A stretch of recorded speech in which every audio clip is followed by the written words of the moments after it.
Welcome to Cartoon Creators, where we talk to the minds behind the shows that raised us. I'm your host, Tamar Lilienthal, and today we're talking to Mark Palmer. Mark is one of the creative minds behind the Wild Thornberrys. In this episode, we talk about how he helped take a concept initially geared towards adults and turned it into the hit kids adventure series we all know and love. We also talk about how the themes in Wild Thornberrys were ahead of their time, and about other properties Mark has loved working on throughout his career. Let's get to the episode. Mark, hello. Welcome to the podcast. Thank you so much for coming on. Tamar, thank you so much for having me. This is really exciting. This is going to be fun. Yeah, I agree. So we start off every episode with the same question, um, which is, everyone has a story of how they got into kids media or animation. Uh, we've heard all kinds of things on cartoon creators. Someone whose first dream was to be a clown, and all sorts of other ways people end up here. So, what's your story of how you ended up in this space? I think the clown thing is pretty close. It's funny you said that because I Oh, just really? I went through some old pictures and I found myself dressed up as a clown when I was 6 and when I was 16. And so it's clearly a recurring thing. I was a huge fan of silent comedies. And I remember, making my dad drive me down to Hollywood. I grew up in Los Angeles to see these, obscure films, old films, all that stuff, visual, all the silent movie stuff. Then that gets sort of put away. But I was always a writer. So I had a 10-year career of doing bad reality shows, all sorts of bad reality Oh, shows. wow. And one which was a comedy. I hired a good friend of mine from improv. We did improv around Los Angeles for years. He was a groundling, which is a comedy troupe here that's produced a lot of people.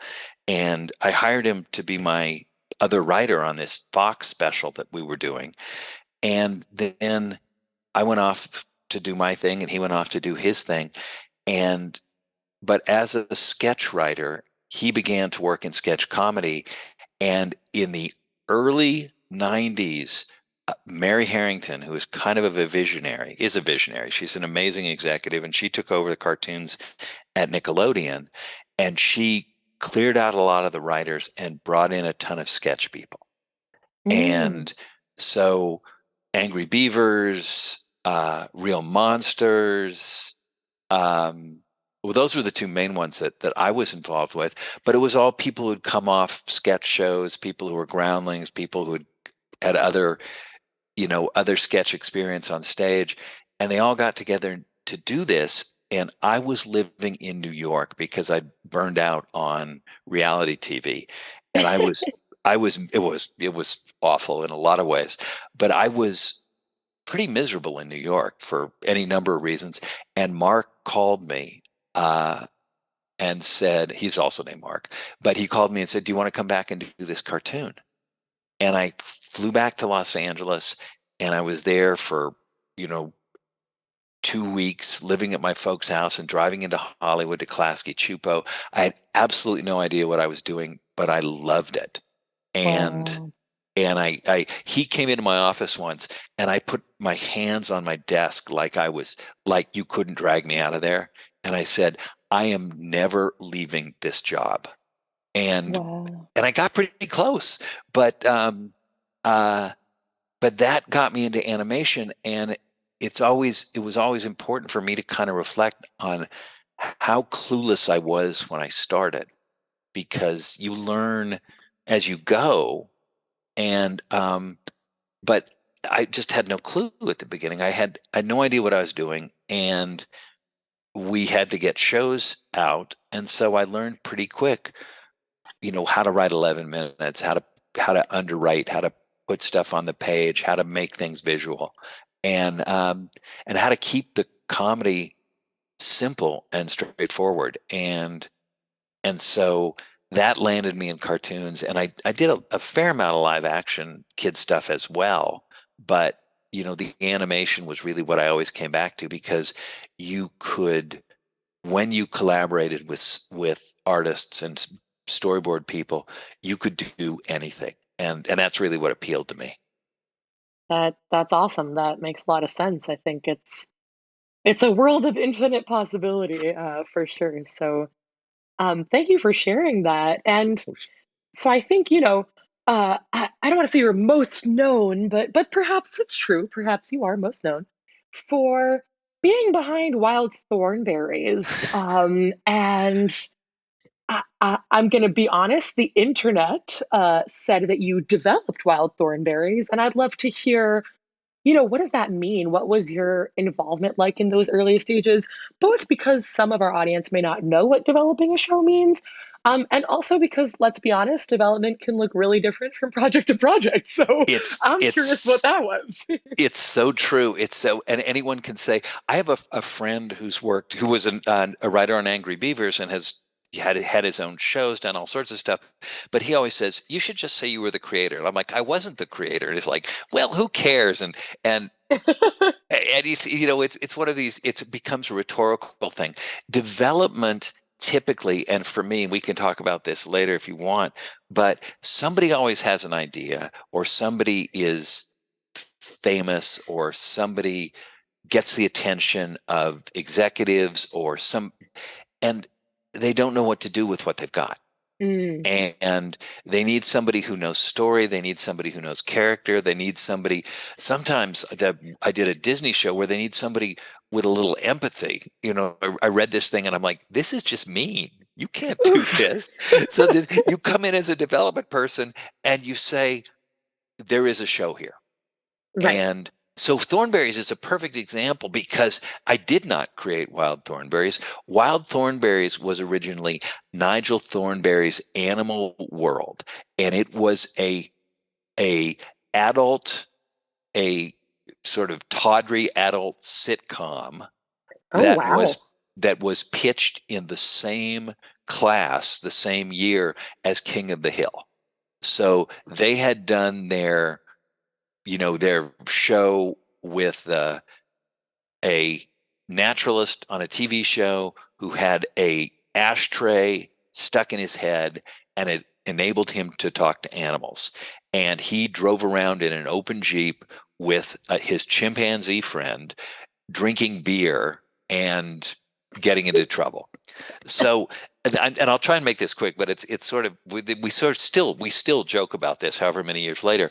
So Eric Casimiro, had just until recently ran cartoons at Disney, very smart guy, and Klasky Chupo made an overall deal with Paramount. So suddenly their only market was Nickelodeon. Mm. They were only going to sell kid shows to Nickelodeon. Maybe good, maybe bad. But Eric smartly had just taken over development at Klasky, and he went through the file and looked at all the dead shows, all the things that didn't get produced, all the things that had been discarded for some reason. And this show about this borderline alcoholic, uh, nature guy on TV and his talking chimpanzee uh, stood out to him because he had a family. Mm. And they took all the characters and they put them on a piece of, 4 or 5 pieces of paper. They made up little blurbs about him. And Eric came to me because I was coming off Real Monsters, and said, what if we do this and it is the little girl and not her father who talks to animals? And I said, that makes sense. We can totally do that. And we began to develop the show, and that's kind of my family. That surly, except that, we were both boys, but the surly older sibling. And I was sort of excited and curious about everything, and sort of, a little socially clumsy. And so it all came together pretty quickly. But you didn't And talk to animals, I'm gonna guess. I, it's really hard. There's so much in there that I think I may have made up. I'm like, I remember this. I'm like, that couldn't have happened. So I may have been talking to animals the whole time, but it's a decent question. Uh, but so we wrote a pilot.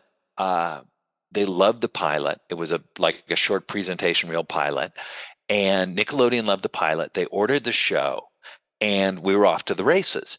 And it was Nickelodeon's first 22-minute cartoon, and no one, I think, had done a 22-minute cartoon in that context. I think probably the Flintstones was, because it was a sitcom.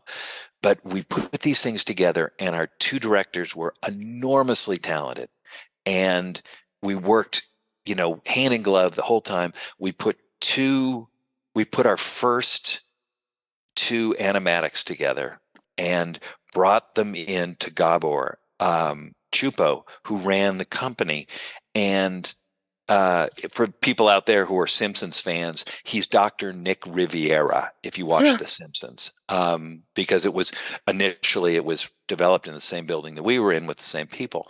And so we brought it in to Gabor. We were so proud of it. We were so excited. And we showed it to him, and we're waiting, and he goes, "Guys, I hate this.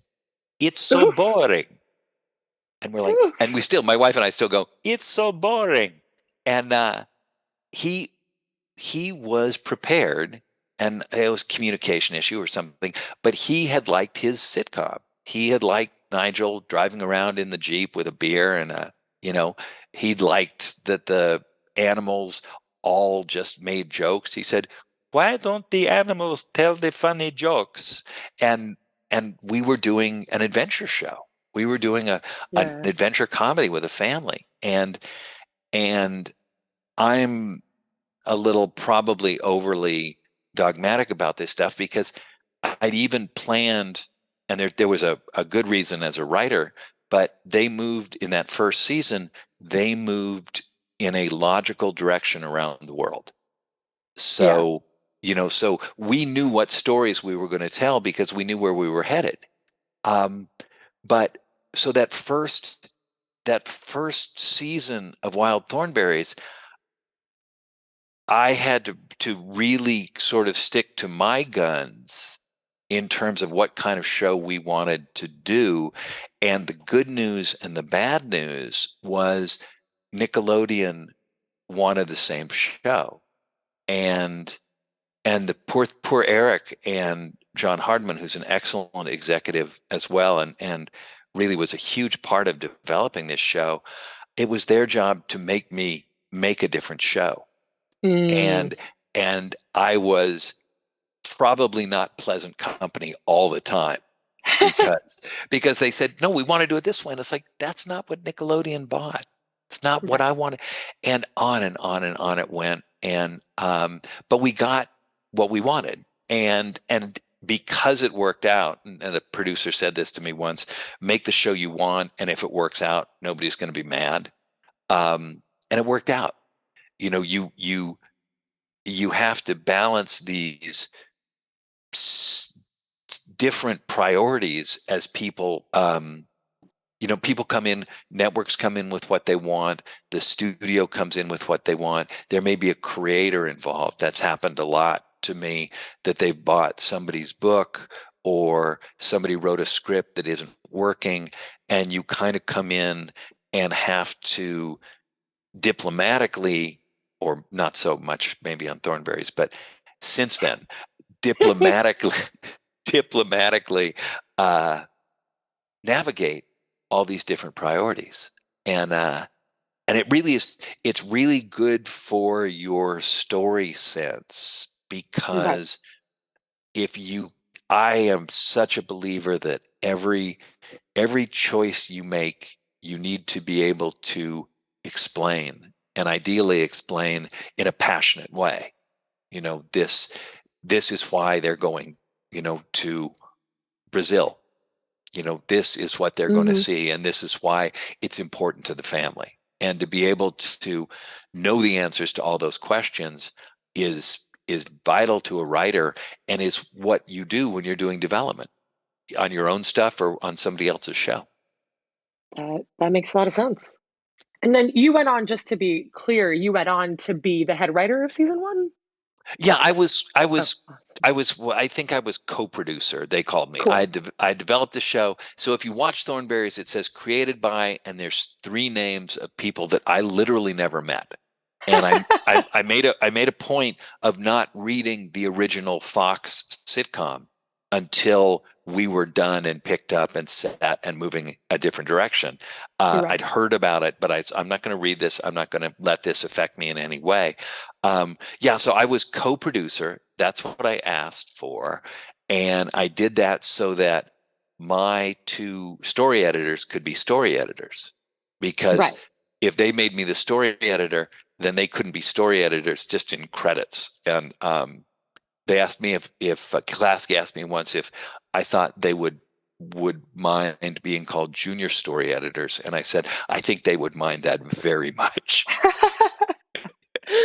I love that. I mean, I think I'd like to work for you too to get someone to like make sure that I get the right credit. They're lucky they had you. Oh well, all these people are going to save your bacon endlessly, uh, and like on Thornberrys and every show I ever developed, like the Scooby one just last year or 2 years ago, and the Ninja one that was on Netflix. I only write one episode right. because I'm after that I'm too busy. After that I'm helping other people write their episodes. That's my job. Yeah. Is Yeah. help them break their stories, help them write their episodes. And if I have time to write an episode, then somebody's being ignored, and I don't want that. That makes a lot of sense. Um, and I think, speaking of helping, the writers break all these stories and all of that, so, Wild Thornberries, I mean, it won a lot of awards, particularly for like thematic stuff around nature and the environment and all of that. I mean, I was just watching kind of some clips recently to sort of refresh for our chat today, and the show had like an oil spill episode that was like Hmm. pretty intense, and all sorts of stuff that like today people want to do and kind of get pushback for.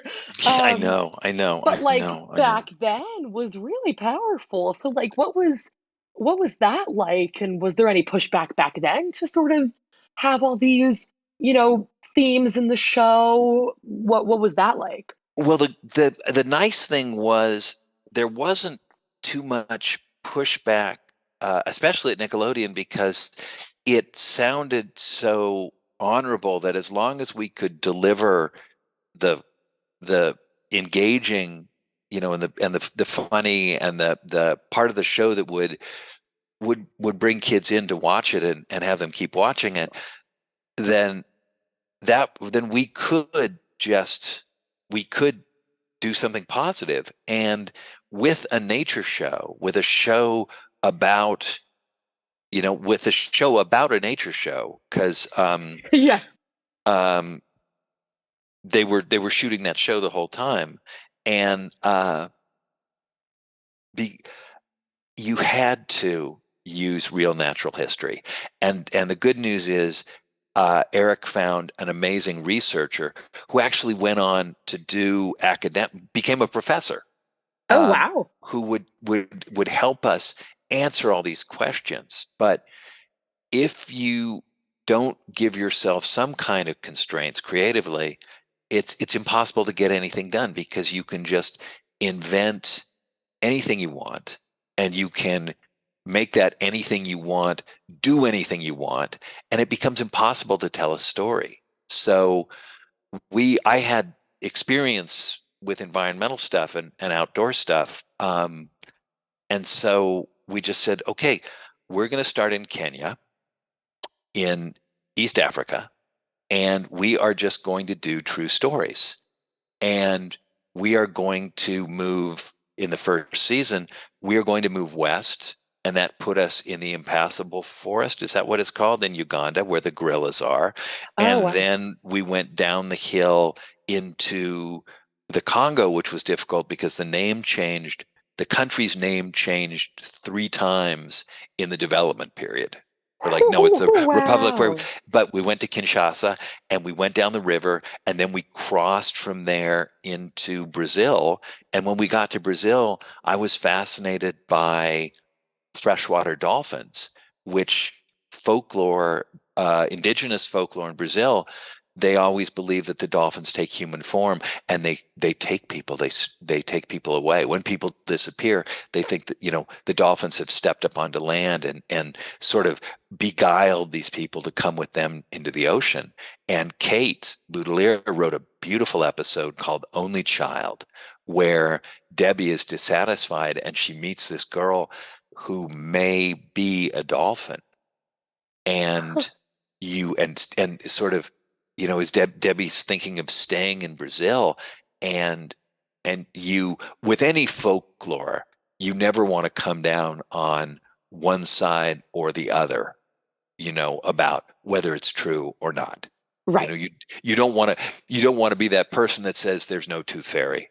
Right. Um, and But so we moved that way, and we let those nature stories be the engine of of our show.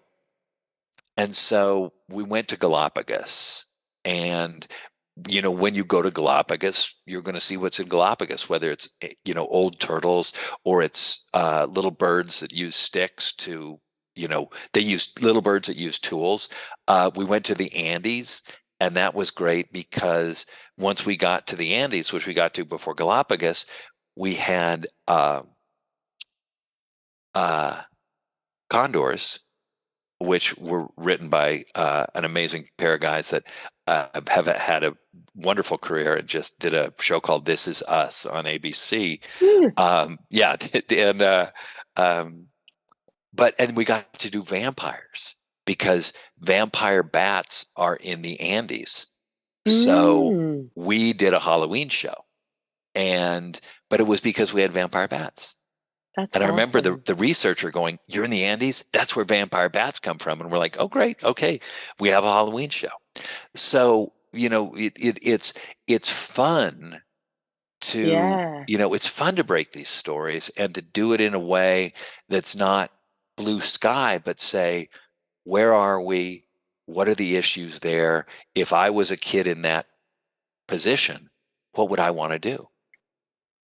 That that makes a lot of sense. And I think that that makes a lot of sense as to why it was such a hit, because I think that, there was clearly so much thought into like what would be exciting, but also how do we ground it in like the reality. Um and I love that you said that, at least on the first season there was like some logic to the travel pattern, because I'm such a sort of logic brain myself that I feel like it would irk me if there wasn't one. It So it really is, and it's something I learned to dial back. And I think Kate hit, when she took over the show, she hit a great balance of, mm, you know not sticking to a sticking to a travel agent's itinerary, but still sticking to the truth of the world and of nature and right.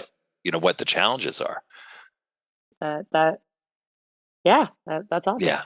Uh So, I also in our time together do want to ask you. So, Wild Thornberrys was obviously a big part of your career and a really awesome show. And you've written on a number of other sort of really big franchises. I know Kim Possible was one of the ones that we were chatting about earlier. I think Pinky Dinky Doo as well. All very different kinds of shows, but you've written on all of them. So, I'm going to say, aside from Wild Thornberrys, I'm going to take that out of the competition for this question. Which other property was your favorite? Has been your favorite to write on? Oh, that got produced. And I would say, I mean, there's a couple. One of them's live action, so we won't. Yeah, we We can we won't. can talk about live action. That's fine. Is it? No, it's, well, I'll actually, yeah. allow it. It was at Sesame Workshop, and they flew me out. And they just that it was basically a teen soap opera that we shot in Australia, Oh wow. and it was a co-production of Nick Teen, or whatever they called it then, and the BBC and Australian Broadcasting. And it was such a phenomenally talented group of people. Adam wrote one of those, and Kate. I was able to get all the folks that I'd worked with. And because it was in Australia and because the cultures are different and it was an older show and the guy who had created it um, had done amazing stuff. I mean, he had a MacArthur grant for starting a charity Oh, wow. and a play on Broadway. So he's like, I'm a little busy. I'm like, I understand. I'll take care of this.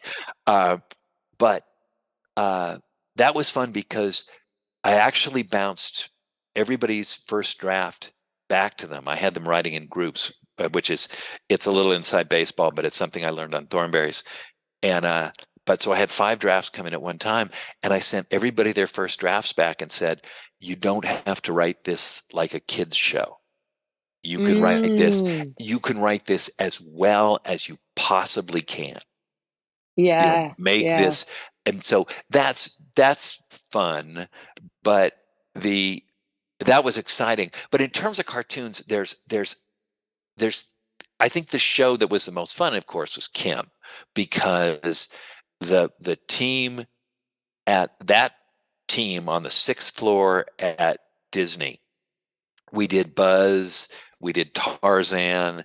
I stumbled into those guys, I think, on Buzz Lightyear, and they're a phenomenal, kind, hilarious, fiercely intelligent group of people, and I loved working with them.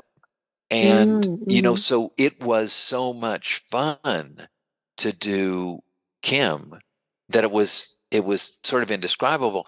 And when you would give a script to the showrunners, the creators, Mark and Bob, uh, they would make changes and they would make it so much better that you were always sort of like, I love that I'm doing this. And like this, it's like, and then I love where they take it. And then the designs were great. The animation was amazing. So Kim was really fun, and it was the same. We worked on 3 shows, and I love that you brought up Pinky Dinky Doo because I don't even. I mean, I was Pinky Dinky Doo was produced by a couple of guys in New York who had what was the original company? They were Cartoon Pizza, and before that they were. Oh man, I forget. But they did Doug. Mm, And hmm. so Doug is basically Jim Jenkins. And I don't know what we developed something together and it must not have gone, but we became great friends. And they're I think they're both retired, but they were 2 guys, Jim Jenkins and David Campbell, who did Pinky Dinky Doo, were 2 guys who I would just do anything for. And Wow. so because before Pinky, now it's so terrible that I can't remember. But if they called me, I would say, "Yeah, what do you want? What do you need? Where do you want Yeah. me to be?"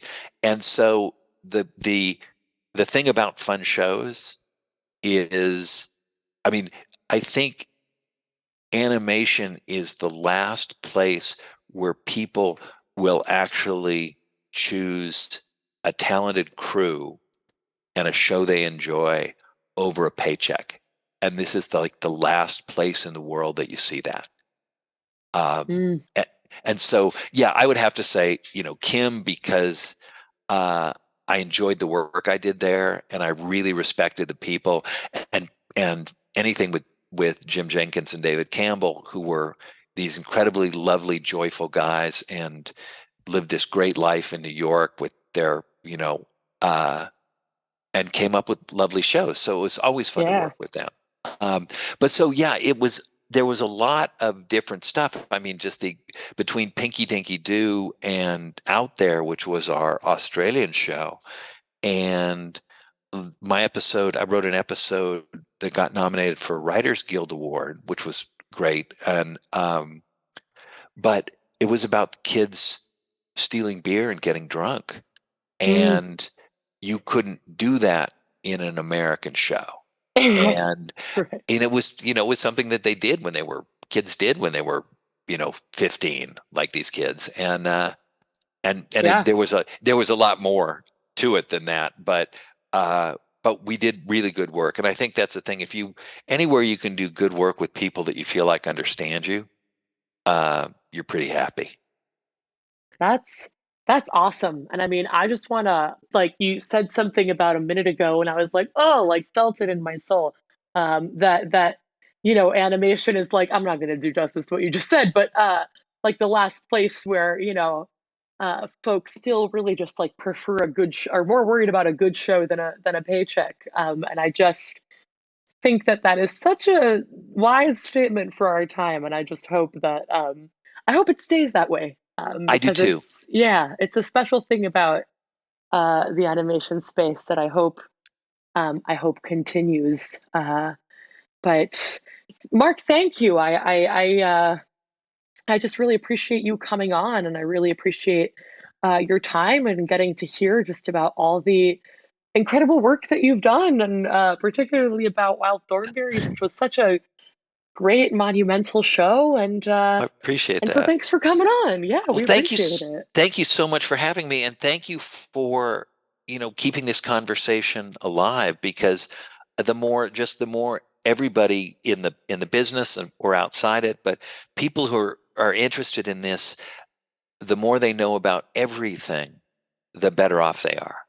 The Yeah. better off, the more clearly they can make their own creative decisions. And so it's fun to talk about some of the ground that we covered. So, and I've never said any of that Thornberry stuff out loud. So now I can't take back my Gabor imitation. It's It was scared. great. It was great. Well, we're honored. We're honored. So thank you. Thank you so much. Thanks for tuning in to Cartoon Creators. We would love if you connected with us on one of our social media channels. Have a comment, question, or an idea for a guest we should bring on to the pod? Email us at info@cartooncreators.com. Both words starting with a K, of course.